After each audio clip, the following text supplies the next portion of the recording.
Los trastornos mentales siempre nos han fascinado. Resulta curioso cómo nuestro cerebro es capaz de hacernos ver una realidad totalmente diferente.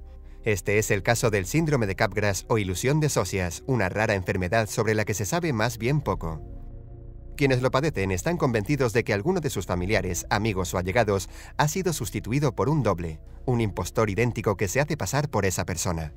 Podría parecer que los enfermos no reconocen el rostro del individuo, pero en realidad sí lo hacen. Simplemente creerán que esa persona ha sido reemplazada por alguien con un disfraz perfecto.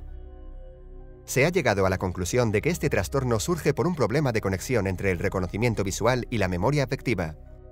Por ejemplo, quien lo sufre puede creer que su padre es un impostor, porque no asociará los recuerdos emocionales de su relación con él y lo rechazará. Sin embargo, tampoco saben dar una razón coherente por la que esa persona no es quien dice ser. Son incapaces de explicar quién la ha sustituido ni por qué motivo. Y aunque la idea resulte absurda, verán todo tipo de señales que les harán creer que es cierto. El síndrome de Capgras se manifiesta repentinamente, haciendo que su entorno se extrañe ante esta actitud. El afectado comienza a evitar y rechazar a la persona que supuestamente ha sido suplantada, provocando que sus relaciones personales y familiares se deterioren.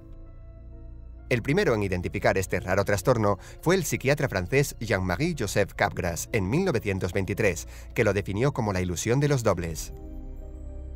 El primer caso que diagnosticó fue el de una mujer de 53 años, que creía que su esposo y sus hijos habían sido reemplazados por impostores.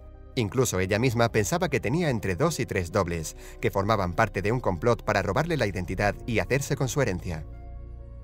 Pero existen más casos documentados. En 1995, un hombre y su esposa sufrieron un accidente de coche, tras el que el marido comenzó a sufrir una serie de flashbacks en los que ella no había logrado sobrevivir. A partir de ahí, empezó a creer que su mujer era una doble que había suplantado a su esposa muerta.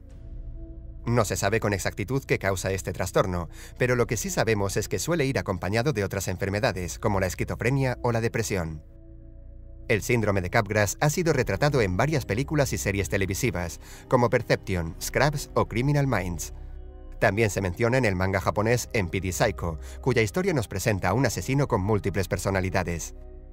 Tan solo imaginaros, tic-tackers, que de repente un día os levantáis por la mañana creyendo que alguien no es quien aparenta ser. ¿Qué haríais? No olvides suscribirte y darle a like si te ha gustado. Y también puedes seguirnos en nuestras redes sociales, Facebook, Twitter e Instagram. Hasta el próximo vídeo.